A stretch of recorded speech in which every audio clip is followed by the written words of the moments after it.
The last part we're going to talk about is sort of the dimensions of wellness, and that is lifestyle change. So, when we talk about retirement lifestyle, what is that? That's generally the pictures you see when you get the brochures from the insurance companies, or you see the ads on TV for any of the companies managing mutual funds. Is that walks on the beach, riding the bike together, you're golfing, it's all sunshine and happiness. And you'll also notice that you're no longer allowed to wear color when you are retired. You are only allowed to wear shades of beige or off-white. So, yeah, no snow. So that's the lifestyle they show.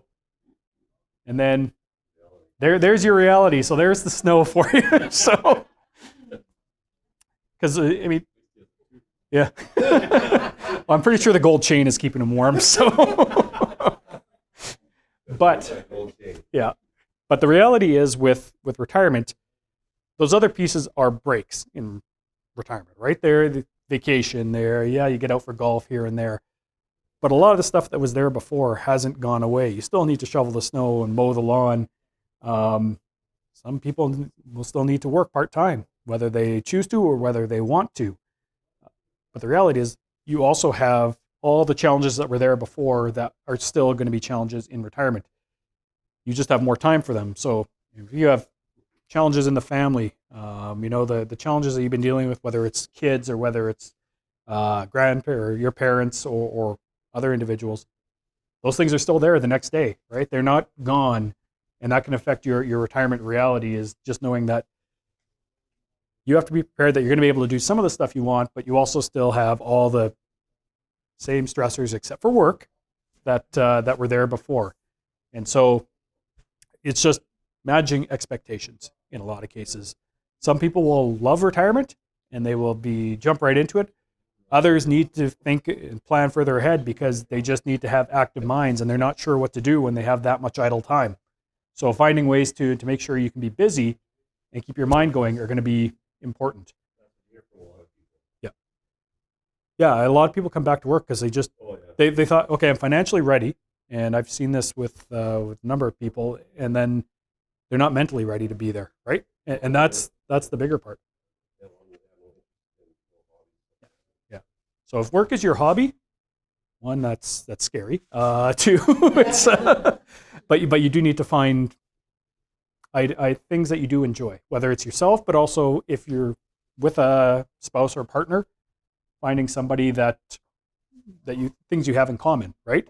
Not everything in common because you're going to kill each other by the time you spend 24 hours a day together all the time.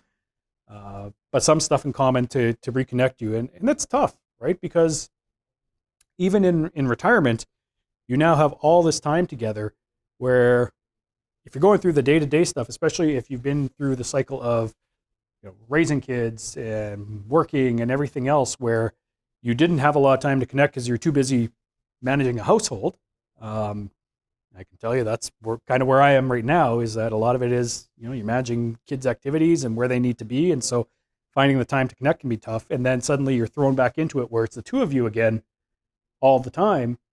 Well, you better have some connections that you still have together to be able to do things together and some similar or common interests, because otherwise it's just, if you've never really, or you stopped interacting because it's really too much about managing the household, you're two individuals as opposed to a couple again. And that's why you see, and we'll talk about it a bit, but divorce rates have escalated quite a lot for the 50, especially 60 plus. They've doubled in the last 20 years in terms of the number of divorces for individuals over 60 because they haven't spent the time connecting. So beyond retirement and beyond planning for retirement, that part of the plan starts today, even during your years of marriage while you're still working, is make sure you two have plans together, if it is a couple, to be able to do things together, because otherwise it's going to be a very, very difficult transition when you get to retirement. So, when we talk about people don't know what to do, depression is a risk, right? Activities, finding things you like. The hobbies become very, very important because depression actually increases by about 40% after retirement if you don't know what you want to do with your time. So, and you can't always choose what you're going to do with your time. You may have plans, but again, you may be limited because of if you have your own physical disabilities or your partner has something that limits them from being able to do things, your plans may differ from where you want to go. We have an individual that we work with that's very active. He still plays hockey. He still likes to golf, but his wife, she was, injured a few years ago, and ultimately she can't do the same activities. So they have to find ways they can still be together, but he still needs to be able to be very, very active because that's just his personality. And so sometimes your expectations of reality need to be adapted and changed. When we talked about that road that goes all over the place, even in retirement, your path might not be what you actually thought it was going to be because you have different ways that you need to go. Active mind and active body, very important to keeping depression away. Making sure you're still thinking, whether it's games, puzzles, being active, it's all very important because it ends up helping you in terms of your overall development. When it comes to your aging, cognitive reviews, there are areas where you see changes over age and some pretty significant changes in terms of the age when it comes to T-scores. So if you take a look at some of these lines, right? Look at the one with the dots here. Perceptual speed. Yeah, that's right. Hold it way out there. Perceptual speed. People complain about seniors as drivers, right? The old people but the reality is the perceptual speed and your ability to judge space and to make assessments actually does deteriorate fairly significantly over time. So I'm not advocating that we should forgive them. I'm just saying they're have some understanding as to why and then get them off the road. But it's a challenge of your brain just can't keep up. The brain is going to change over time. You're going to have perceptual changes. Even you look at this one, the yellow one, numeric ability. Math can become more difficult. The ability to sort of just do things very quickly, where, for example, if you do construction and you can sort of space out size of lengths and boards and that fairly quickly, that stuff's going to take more time. My dad used to be really great at construction. He'd build things.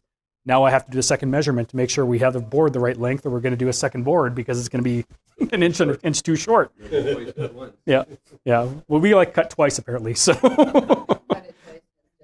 yeah, it's too short. We'll make it shorter. But it is just part of how things go as you get older. Now, there's ways to keep yourself busy in order to reduce the risk or reduce the impact of these things, and that is.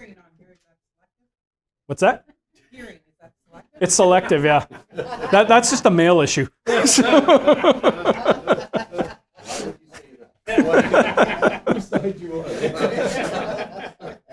Not ours. So active mind. So, there's things you can do in terms of keeping your mind lumosity. It helps you to thinking puzzles. It's good for anybody. But individuals, as you get older, it's a good way to keep your brain sharp. Crosswords, reading, those are all good options to keep your brain actively engaged, right? And then physically, the more active you are, the better off you are, right? So go for walks, go golfing, other activities.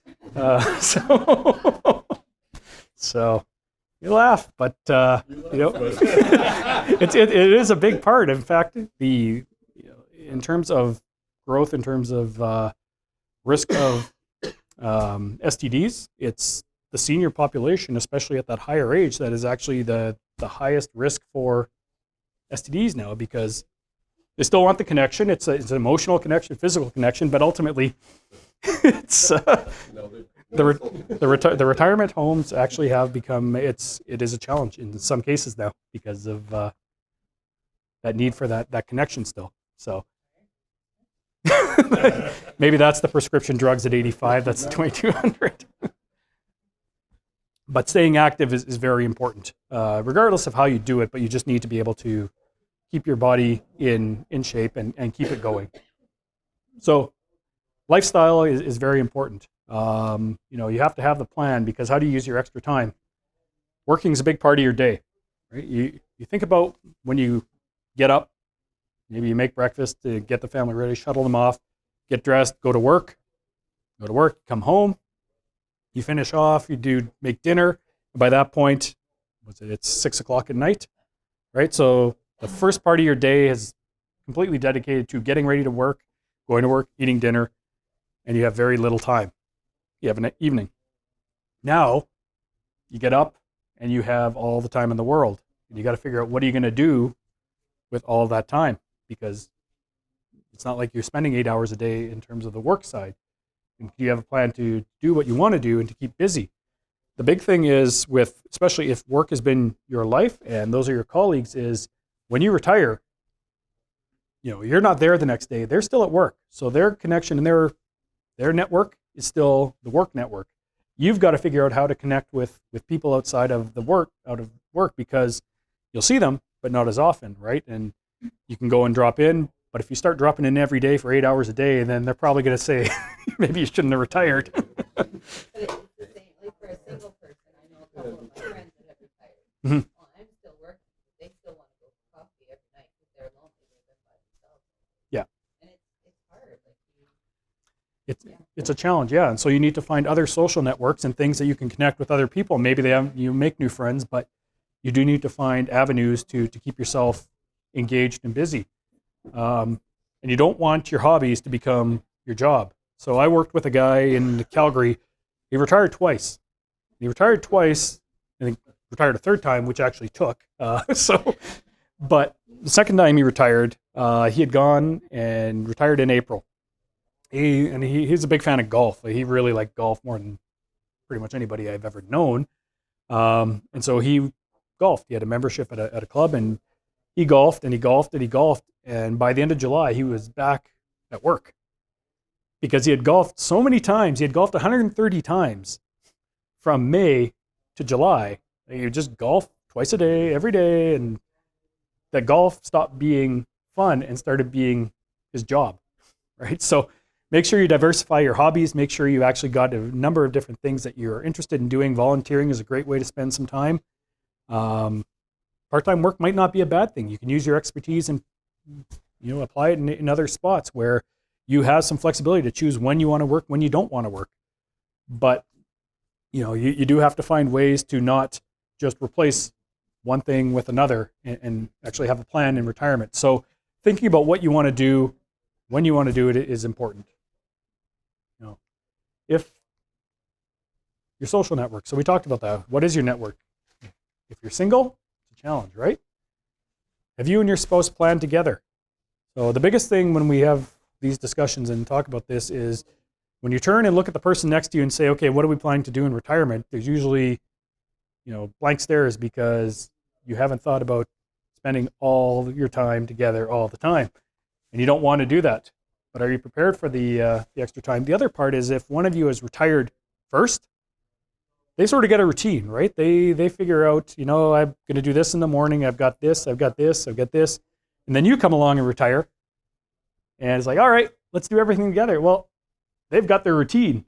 And now you've come in and you're sort of just upsetting everything. So you got to figure out how you're going to integrate with the routine rather than just blow it all up and figure out how we can do everything together. So managing and having that discussion about when you're both home and what works together, what doesn't work together is going to be important.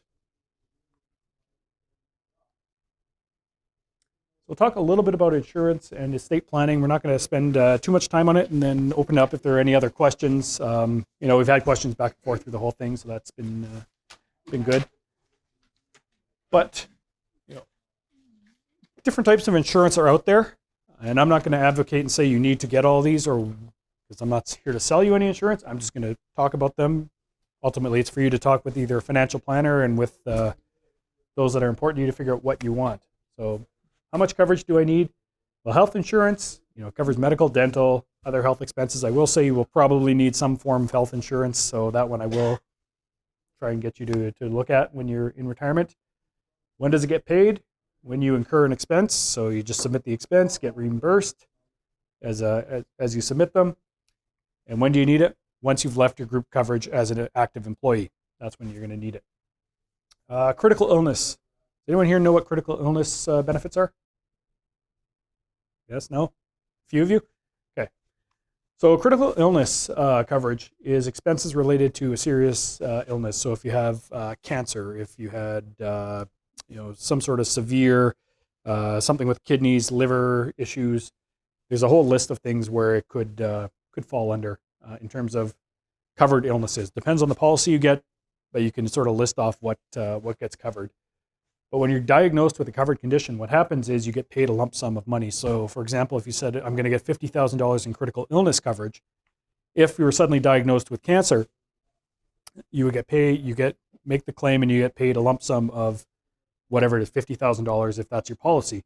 So that $50,000 then becomes usable to you for a number of things. If you want to look at alternative treatment that maybe you couldn't afford because medical coverage didn't work, or if you decide that you want to, use it to take the family on a vacation or something, or whether you want to allocate it in different ways, but you get the lump sum and you manage it, and it's there for you for whatever you need to do when it comes to the illness path.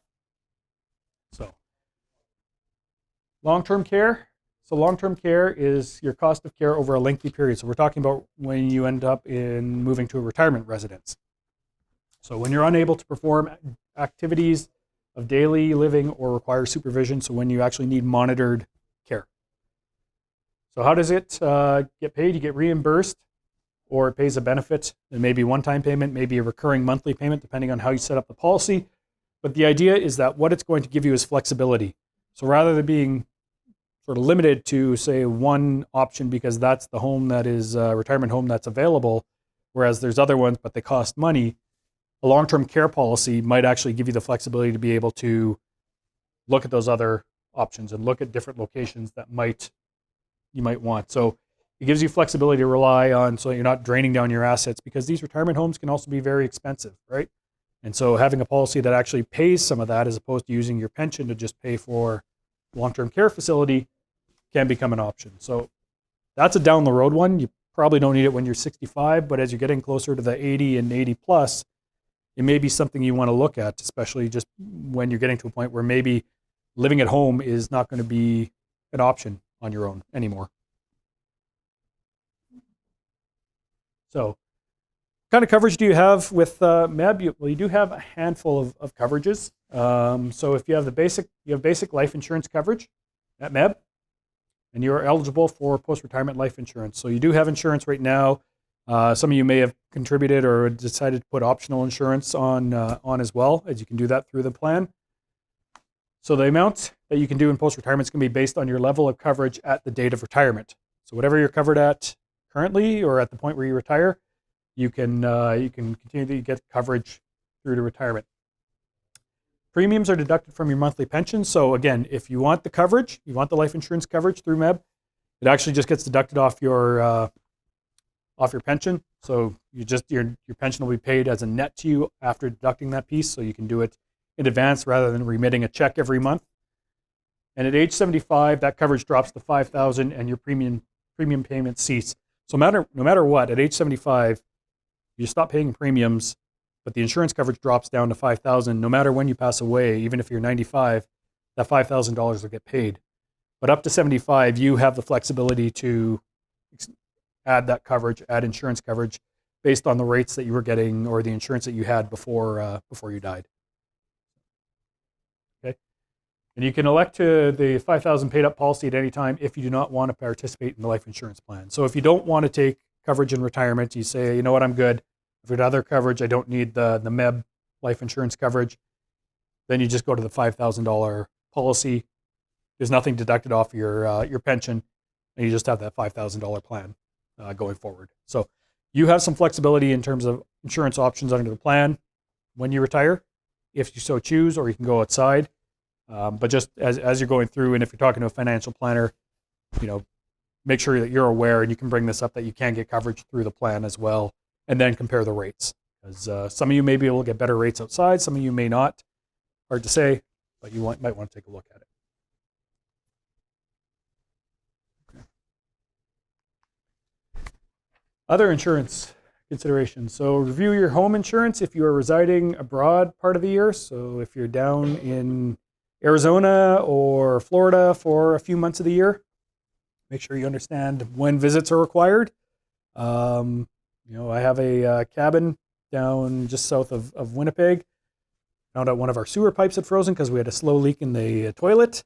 Fortunately, we got there before it leaked onto the floor because it had froze over the winter. We had just gone down to check on it. Unfortunately for my mother-in-law, she decided to sit on the ice before on the toilet before finding out that it was backed up. So just make sure you are checking, and that if you have a policy that requires visits every other day, that you have somebody that's going to be able to do that, because you don't want to come home to a surprise and find that. Travel medical insurance. If you don't have post-retirement benefit coverage, what out-of-country expenses does it cover? If you have pre-existing conditions, so you have back issues, or if you have knee issues, those kind of things, then they're not going to be covered. And what do you need in terms of cost for additional coverage? A lot of them also have limits on how long you can be away before you have to come back. So just be aware of the terms and policies when you're traveling to make sure that you know when and you can and do need to be back in the country. And trip cancellation in the event of an emergency. So make sure you have that too, because that can be very expensive if you don't. I was fortunate for myself because my wife and I are going to Switzerland in about a month. We were supposed to do this trip 3 years ago. And then I ended up at the gym, decided to do some weights heavier than I probably should have because that's what I used to be able to do. And I injured my back and suddenly was laid up in our bed for a week and a half and unable to travel. And this was 2.5 weeks before our trip was supposed to happen. So aside from my wife being a little upset about it, fortunately we had trip insurance, cancellation insurance, and we protected ourselves. So we were able to get the money back on the trip. But it's a big thing. We had a client where they were walking to the car to get on the plane, and the individual, his wife, tripped and broke her leg, and so basically the whole trip had to be canceled as they were flying to the plane. And they had partial coverage, so they were able to get the plane tickets back and that, but the other pieces of it, the resort and that, they sort of lost what they had put on there. So trip cancellation is important. Make sure you do have it, and that's just a general thing, but because when you're in retirement, you tend to travel a little bit more, just be aware that you have the right coverage. For estate planning, especially as you're getting closer to retirement, you should have one at all times. But again, as you get older in age, you're getting a probability of passing away does get higher. So make sure you have a will. It's the foundation of estate planning. You don't want money going to the government that doesn't need to go to the government, right? You want to make sure it's there to cover off any costs that you might have in terms of whether funeral, expenses, managing the estate, and you want money to go to your beneficiaries. Other items, living will and power of attorney. So if you're unable to make your own decisions, make sure you do have a power of attorney and somebody that can be there to make those decisions for you, be able to manage on your behalf. And your insurance needs at death. So you don't need all the money in the world when you pass away unless you're planning on leaving a large inheritance to your family. But you also don't want to burden them with costs. So enough to cover funerals, expenses, and estate taxes. So again, even having little pieces of it like the CPP death benefit, like having the paid up life insurance from the MEB plan will give you some components to cover off some of those costs. Most of your assets, as we've talked about, when you pass away can be rolled over to your spouse tax-free, whether it's RSPs, TFSAs, your pension. All those pieces can be tax sheltered, so there isn't an impact there. Anything goes to your beneficiaries will get taxed, though. That's not your spouse. So, other part is just make sure someone knows where your documents are. Have everything together. Make sure they're all there in a spot where they're accessible, so that people can track down this thing. When people are grieving, the last thing you want to do is burden them with having to hunt down where all your paperwork is. Okay. So, yeah, this is just a little bit more about wills, power of attorney, and healthcare directive. What do they do? How they work, when you need them, and the key features. So I know the font is probably very small. The presentation will be online as well, so you can pull it up there, and it will be slightly bigger to be able to read. Okay. So, big question is, when are you ready to retire? And are you ready to retire? And it doesn't matter. It's not just about A, B, or C. It's kind of all three, right? It's financially, do you know your income sources? Have you applied for your different government pensions in advance? You have a budget in retirement. You sort of know what you can spend and how you want to spend it. And how can you reduce taxes? So financially, am I ready? Check the box, yes or no. When you think you're there, then that's good. From a health perspective, are you healthy enough to be able to do things you want in retirement? You don't want to wait too long and then suddenly you can't do what you want to do in retirement. Understand your medical coverage, know what Manitoba Health coverage, and then purchase what you need. But take advantage of being healthy in retirement. Don't wait until it's too late and then really retirement is forced upon you. You want to be able to enjoy it. It's supposed to be an enjoyable time in your life because you have more freedom. You've worked towards this. So plan ahead when it comes to retirement. And then the emotional side, the social side, what do you plan to do? What are your hobbies? Make sure you've got things going that to keep you active. Make sure you have your social connections so you don't have, coffee every night because your friends are looking for that connection. Find a network and talk to your spouse about their plans in retirement. Don't try to plan retirement for them as well, but actually have a discussion and figure out what's important between the two of you, what you're going to do together, what you're going to do differently. So you set yourself up for success. So take a look at where you are in terms of your pension plan. So again, MEB, pension statement's going to be coming soon within the next few months. You'll have an idea of what you have. There's an online calculator, so you can always use that to get an estimate of what your pension is and what it might be when you get to different retirement ages. Figure out where you are in terms of when are you actually ready to retire. That's probably the bigger thing, is making sure mentally you are in that position where you want to retire. Set the goals. Figure out what those obstacles are to meeting those goals, whether they're financial, health-wise, or social-wise, and figure out a plan. And reassess. Your retirement plan is not static, right? It's not set in stone. It's not one thing and it's going to be that way forever. Take a look. Things change. Your expectations may change too. And so reassess and take a look over time. And really what we're trying to promote is plan for retirement more than 2 years in advance. Like actually think of it as you're going through different life stages and have a plan as you go along. And that's where financial planners can help you with all that, to try and give you a guide and a direction with a lot of these pieces. So that's about it. There's a number of government forms. If you go to the Government of Canada website, if you need, in terms of income survivor, old age security, CPP requests, tax deductions for OAS and CPP. So again, if you want to increase the deduction on your taxes from OAS and CPP, so you don't have that tax bill, you can change those as well. All those different things. Documents you need for your government benefits. So when you're actually applying for CPP and OAS, make sure you have necessary documents. You don't always need all of these, but these tend to be the common ones that they're going to look for.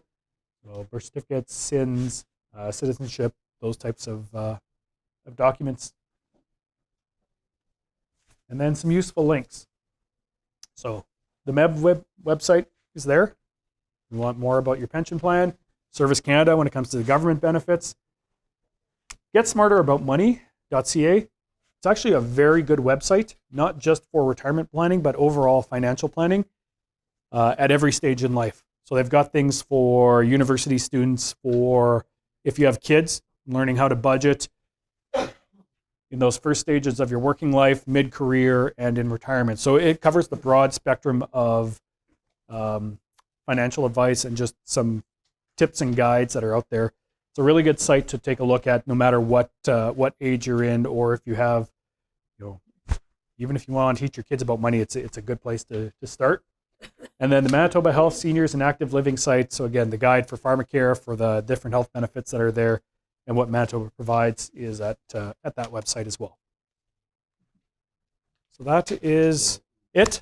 So thank you for listening, and thank you for coming out. Are there any other questions? I know we've had questions throughout, but does anyone have any final questions?